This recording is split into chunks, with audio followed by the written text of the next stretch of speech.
Okay, perfect. So on 2.3 for the piecewise functions, the essential question is how can we evaluate piecewise functions and graph piecewise functions on the coordinate plane? Now when we're graphing these, we're going to use Desmos later to graph these, and you'll have your computer. And like I said, Desmos is on the final exam, so it's on the EOC. So you have the Desmos calculator as well as your own, but these are easier to see and put in the graph on Desmos than they are from a TI-84. So on that part. But what we're looking at today is a piecewise function. So a piecewise function is in different pieces. So you have more than one piece. That's the whole point of it. So it is a function represented by sub-functions. That's the blank here, sub-functions. Meaning that there's more than one. And each sub-function corresponds to a certain domain. That means a certain amount of x's, right? So, like in the first one, it's only this function when x is less than or equal to 1, and then it's the other function when x is greater than 1.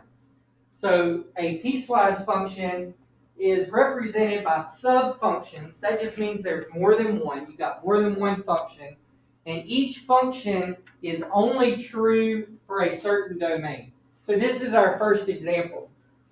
The equation is 2x minus 1. That's our function. But that's only if x is less than or equal to 1. So this is the graph of that. 2x minus 1. Think about what 2x minus 1 is. It is a slope of 2, right? Up 2 over 1.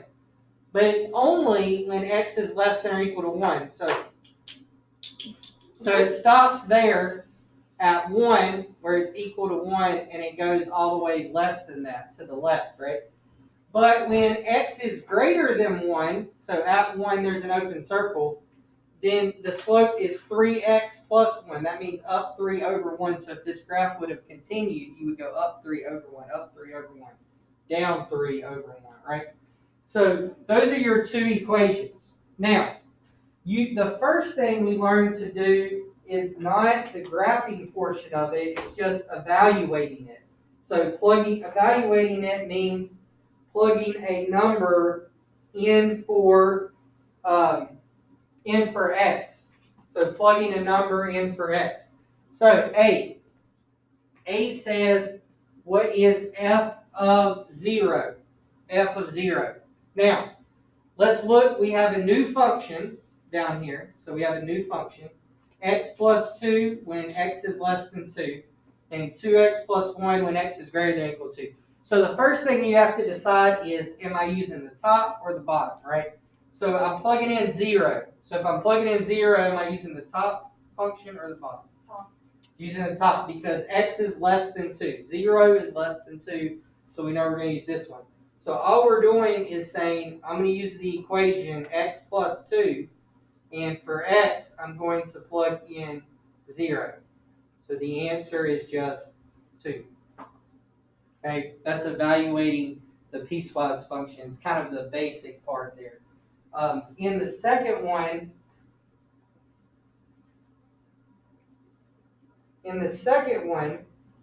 you are saying f of 2. Now, 2 is going to be which one? The bottom, because this is when x is greater than or equal to 2. So we can use the bottom. So we can plug in 2. So we are going to use the equation 2x plus 1. We're going to plug in 2 for x. And we get our answer as 5. Okay. So the main thing in evaluating a piecewise function is determining which equation I'm going to use. Once you determine which equation you're going to use, then you're just plugging the number in for x. And the last one says f of 4. Again, we're going to use the bottom because 4 is greater than or equal to 2. And we're just going to plug in 4. And so we get 9.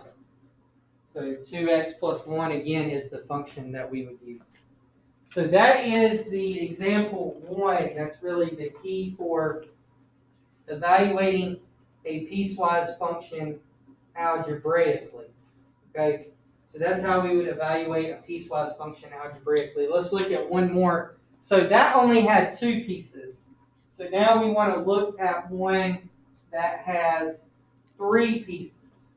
So we're going to look at example 2, where we now have three pieces to this instead of just the two. And we have 2x plus 8 when x is less than or equal to negative 2. We have x squared minus 3 when x is greater than negative 2 but less than or equal to 3. And then we have the square root of x plus 3 when x is greater than 3. So we look at the first one. If we are at negative 4, which equation will we use? The top one. The top, because it's less than or equal to negative 2. So we're going to say 2x plus 8 and plug in negative 4, and we get 0. 0. 2 times negative 4 is negative 8, plus 8 is 0. So we get 0 for that one. All right, so then we go to B. It says f of 6. It's going to be what? The bottom one. The bottom. So the square root of x plus 3. And instead of x, we're going to plug in 6. So that's the square root of 9. Yep, which is 3. Is our final answer. F of negative 2. It's going to be the top one. Still the top one, right? Because it's less than or equal to negative 2. That's equal to negative 2. So 2x plus 8. Plug in negative 2. We get 2 times negative 2 plus 8. That's 4, yes. All right, and then lastly we get f of the 0, and we have not used that middle one, so that's the one we need to use there because it's between negative 2 and 3. So 0, we're going to say x squared minus 3. We're going to plug in 0 for x. And that's going to give us just negative 3. 0 squared is still 0. Minus 3 is negative 3. All right, so if you will, I'm going to give you just a minute. If you'll try the bottom set. Now, look at the, I'm going to explain before you try the bottom set. If x is less than 1, you're going to plug it into this equation. If x is greater than or equal to 1 but less than 5, the answer is just 3 automatically. It's easy, right? Just 3. That's the answer. And if x is greater than or equal to 5, you plug it in absolute value. So it goes in x minus 2, the absolute value of x minus 2. So those are your 3 equations. So if you'll try that third part, I'm going to give you just a minute to try that, and then we'll go over those answers. So that's a you try.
Okay.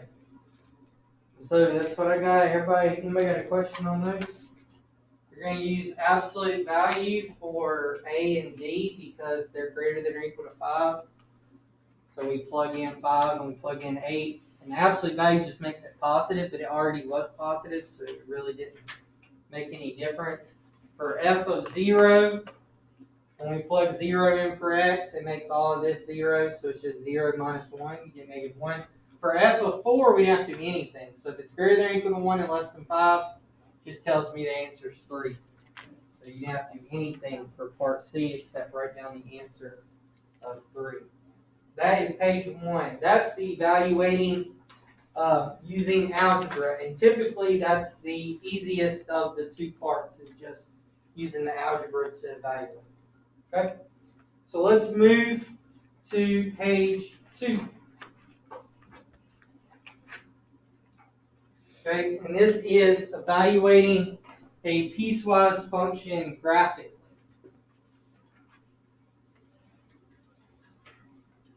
So now what this means is you are going to see, so we have 2 of these. You're going, well, one to do and one I'm going to let you try, but you're going to see the equation on the graph. And basically you're seeing the 3 equations. You see 3 lines, three different functions on this graph. And you want to plug in or go to that function and see what the y is. So we're going to go to where x is 2 and see what y is when x is 2. So if I go over to 2, what is the answer? Negative 1. Yeah, that's where y is. So at f of 2, it's negative 1. Okay? Now, let's get a little trickier. At f of negative 3, what is the answer? It's not 1. Less than. It's 2.5. No, there's no less than. So at f of negative 3, look. Here, at f of negative 3, I see an open circle and I see a closed circle. The open circle means it's not on negative 3. It's an open circle. That means it does not include negative 3. That means this is the one that will work for negative 3. So at negative 3, it is 2.5, 2.5. So there's the trick. If you have an open circle and a closed circle, the open circle will not work for that number. It is not there. Now, which leads me to the next problem. F of negative 1. I have an open circle here, and I have an open circle here. This is 0. This is 1. This is negative 2. Open circle here, open circle here. So what's the answer? What is the y value when x is negative 1? 0 would be a dot right here. Okay, that's why it's not 0. There isn't one is the answer. There's no solution. So there, right there in B and C, you saw the 2 biggest tricks from the graph that can happen. In B, what if there's an open circle and a closed circle? You pick the closed circle. In C, what if it's only open circles? Then there's no answer. Okay, it's not there. F of negative 4, we go over to negative 4 and we see what our y is, and you can see that it is 2. Okay? All right, you try these real quick over there, A, B, C, and D, from that other graph.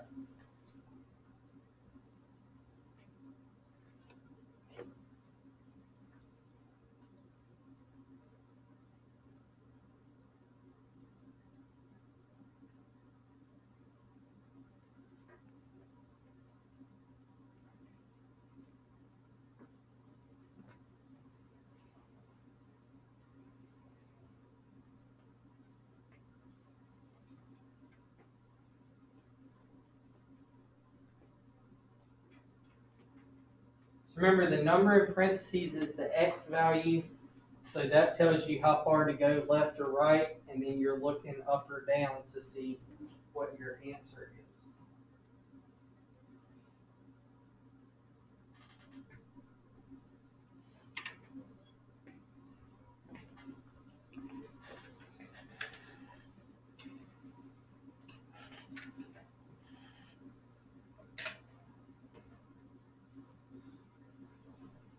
No big tricks here except for the part C, obviously it was a little bit different. And you can notice if a graph, this graph is what's called discontinuous because it has a point, -1, where it is, there's no solution. If you look at this one continues everywhere because even when there's an open circle, there's a closed one. When there's an open circle, there's a closed one. So it's called continuous. It actually would continue all the way across. So at f of 0, so if x is 0, what's our y? 2. F of -4. 1. If we go over -4, it's 1. F of -1. -2. Right. It's an open circle, so we go to the closed circle. It's a -2. And f of 3 is 3. So go over to 3 and up to 3. Okay? And that's fine. Yep, if it was -3, you're right. So f of 3 is going to also be 3. Okay, so those are your, that's evaluating from a graph. So evaluating in general isn't too hard. It's easier from equations usually because you're just plugging a number in. From a graph, you have to look and be a little bit more careful about the open circles and stuff, but you're still just looking and plugging a number in. So now we get to the last part, which is graphing a piecewise function. And I'm going to show you how to do that on Desmos. Okay, so I'm going to show you how to do that on Desmos and then show you what the graphs would look like and how you can graph them onto your calculator or into this graph as well. So if you look at this graph, you can see that it's 1, 2, 3, 4, 5, 6. 1, 2, 3, 4, 5, 6. It's going 6 in each direction, these graphs. So I can set my window to actually match that in a minute. So how would I graph these on Desmos? So let's look, and I'm going to pull that up for you and try to show you that side by side or kind of at the same time. So I'm going to go to desmos.com and I'm going to click on my graphing calculator, or you can get the app on your phone, either way. So the first one I'm going to do, I'm going to try to get all 3 of these equations in so we can see what the graph's going to look like, right? So I'm going to say y equals x squared, and I'm going to hit the right arrow. Now, the issue is, so y equals x squared, and I hit a space here. The issue is I only want it to be y equals x squared when x is greater than or equal to 0. So I'm going to hit the shift, and I need one of these brackets. That's what I'm looking for. I'm looking for one of those brackets. You can find it down at the bottom in the keyboard too. But I'm looking for that bracket right there. And that bracket is telling me when do I want it to equal x squared. Only when x is greater than or equal to 0. And then I'm going to end that bracket. Okay, so now you see it's only giving me the x squared when x is greater than or equal to 0, off to the right. So that's my first equation. My second equation is just y equals 2, but I only want y to equal 2 when x equals 0. So basically what that ends up being is a point, right? Yeah, I only want it to equal 2 when x equals 0. So that just ends up being a point on my graph.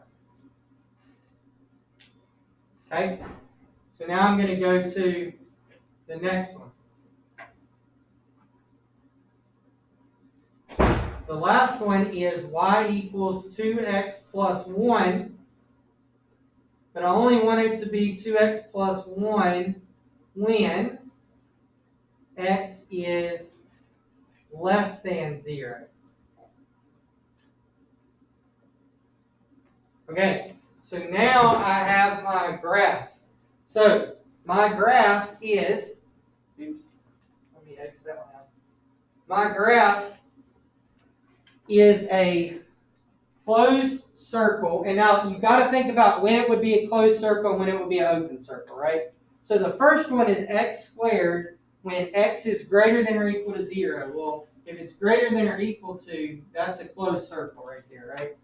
The second one is y equals 2 when x equals 0, so that's also a closed circle there. The third one is y equals 2x plus 1, but that's when x is less than 0. So not when it equals 0, when it's less than 0.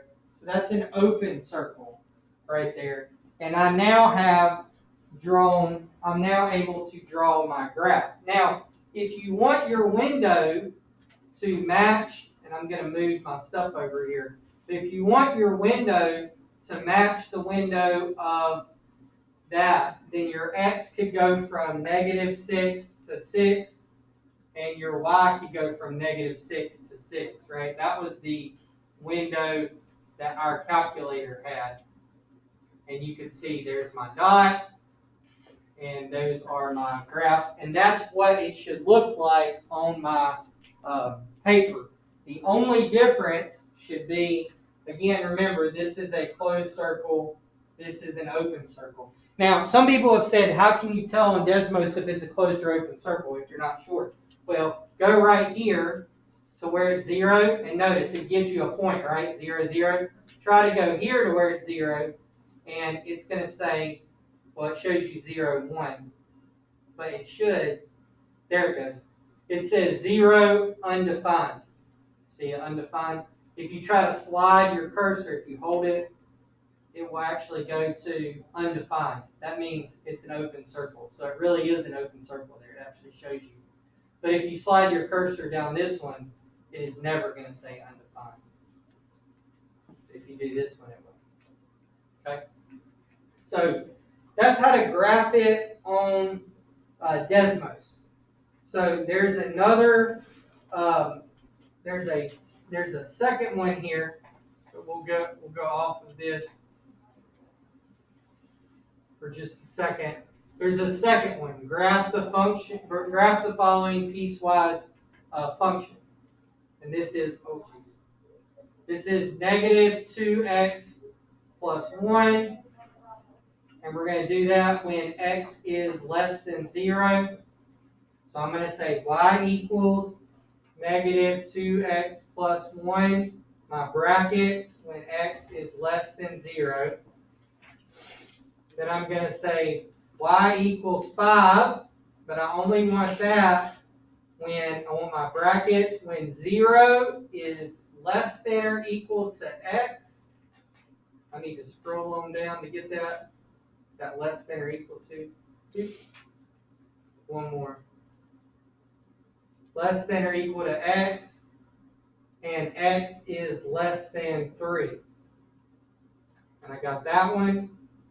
And then the last one is y equals -4x plus 14, but only when x is greater than or equal to 3. Question. Remember, or for the second one, with the y equals 5 bracket 0, that one, would it be the first one is like a closed circle, and then at the end would be open circle? Yeah, so let's look at it. So let's look at the first graph. -2x plus 1 when x is less than 0. That's this one, right? When x is less than 0. So that means at 0, we've got to have an open circle because it's not equal to. Okay? At where y equals 5, x is greater than or equal to 0. So that means, yes, it can equal 0, like you were saying.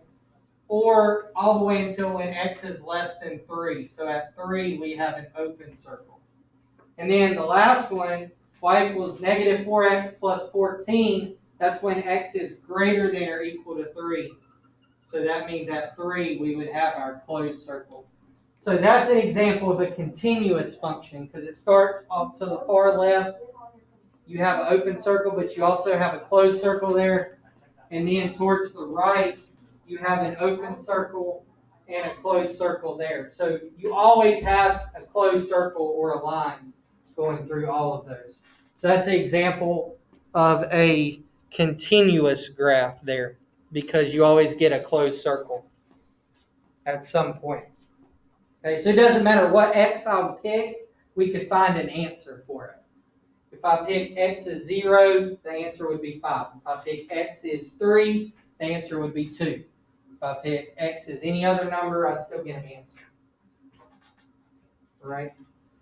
So again, that's the best way to graph those. Once you've graphed them, you have the equation. So if they ask you to evaluate, you have 2 options now, right?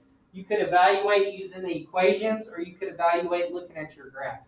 But the goal is to match the graphs to the equations.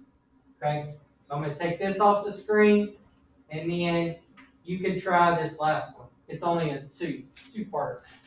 So y equals 5 when x is less than or equal to 2, and y equals 2x minus 4 when x is greater than 2. So I only have 2 options. Y equals 5 when x is less than or equal to 2, and y equals 2x minus 4 when x is greater than 2.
So there's your equation. You've got y equals 5 when x is less than or equal to 2. So that's just a horizontal line. It should be right at 5 when x is less than or equal to 2.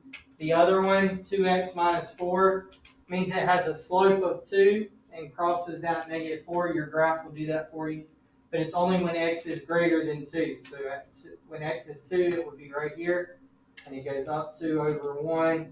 There's your slope of 2 as it continues off the graph. So again, you see that's a piecewise function to graph with only 2. You only had 2 pieces there. So a piecewise function technically could have 10 pieces, but it's not going to. And generally in math 3, you see 3. So you see a piecewise function with like 3 pieces. But generally, that's our normal. That's what we're looking at as far as a normal piecewise function. We have 2 to 3 pieces at the most that you'll see.